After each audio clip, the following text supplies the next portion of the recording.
Hello, everybody. We're continuing with our series on teen driving, and I had a pleasure of meeting with Mr. Mark Patterson. He is a retired law enforcement officer for 8 years, and being true to what we're trying to educate, we're on the teen driving. He's going to talk to us about teens and auto accidents and things to avoid auto accidents for teens. And one of the issues is also texting and driving. We'll talk about that. We'll talk about statistics and just different things that come up on the law enforcement side that Mr. Patterson will cover. If you want to introduce yourself. My name is Mark Patterson. I was a deputy sheriff at the Polk County Sheriff's Office for 8 years. I was a traffic homicide investigator, and some of the things we're going to talk about today are the things that are going to help you be safe as you travel the roadways here in the state of Florida.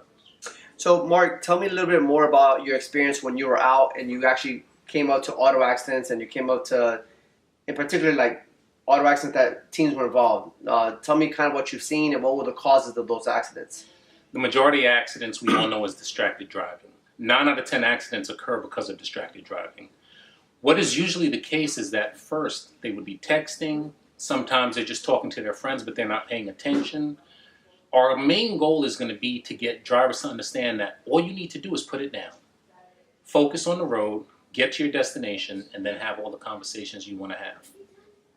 Now, beside the obvious, the texting and the being distracted, what have you seen the types of accidents that teens get into? Are they more rear-end collision that other people are hitting them, or are they causing the accidents? They majority cause the accidents, and it's always usually, I just didn't pay attention, I hit the gas, the car in front of me didn't move yet, I rear-ended the car in front of me. There's simple accidents that can be easily avoided, but obviously they cause points on your license, they cause your insurance rates to go up, which are already high being under the age of 25. So those things they want to avoid. Those are the things they want to look at trying to minimize. And of course, if you're on your parents' insurance, those rates will go up. And everybody out there already knows that the insurance rates are really high. And the reason why they are high, because insurance companies are fully aware that teens are going to get involved in auto accidents. What we're trying to do is help educate that hopefully we can mitigate some of those injuries and some of those accidents from happening. Mark, if you can kind of just, put reality to it, I guess, because, everybody understands like the distraction part and it makes sense. But what have you seen as far as how bad of accidents have you seen or you've come up to or you've heard of within your squad? That way people can really see the light bulb go off on how bad could it actually be. Think of it this way.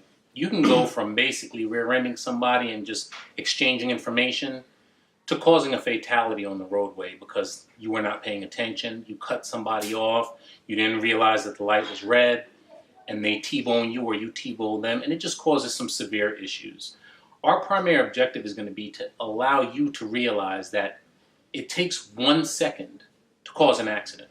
And sometimes when I do downloads of vehicles and I realize that the person had 5 seconds before impact, but they didn't hit the brake until 0.5 seconds to impact.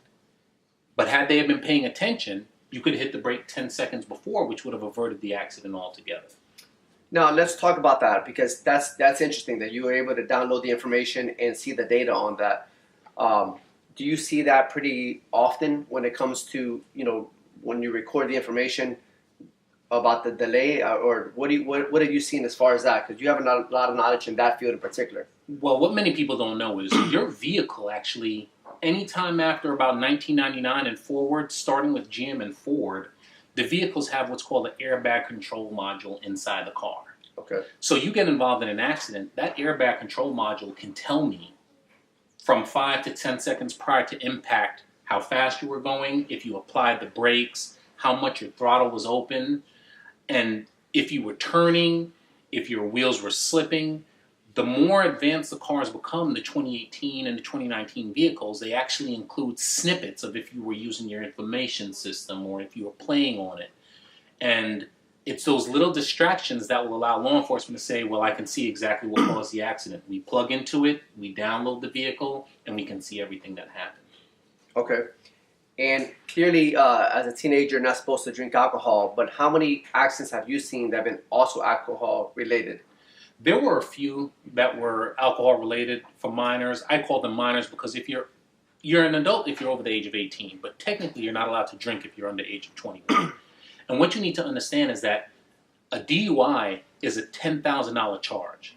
Many people don't want to tell somebody that. Of course. But the cost between, retaining a lawyer, getting your license, or a hardship license, if you don't take, the sobriety test, it's a minimum of a year suspension.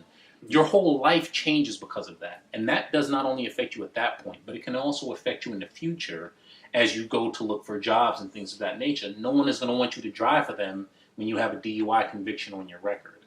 Of course. And on that subject, the DUI, how bad have those accidents been from your experience? In the DUI accidents, many of them are severe. Okay. And the worst part about it, the person who is drunk usually survives. But the harm that they cause to innocent families is unimaginable and sometimes unexplainable.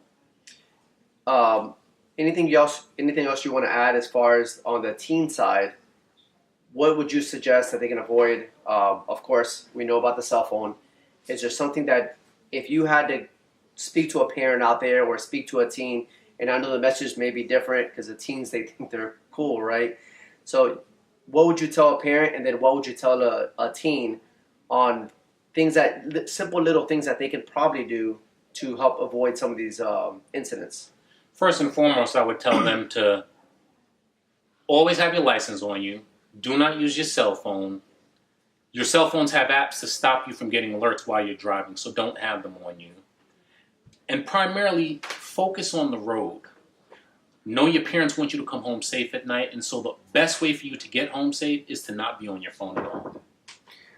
And one other thing before we forget, in the accidents that you've seen the teens in, are they typically by themselves or are they typically with friends? With friends. With so friends. You want to make Okay. sure that you pay attention even when you're with your friends.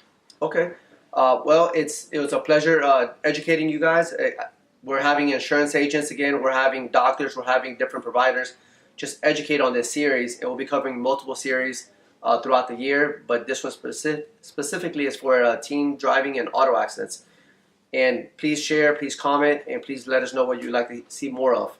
Thank you, Mr. Patterson. Thanks for your time. Thank you.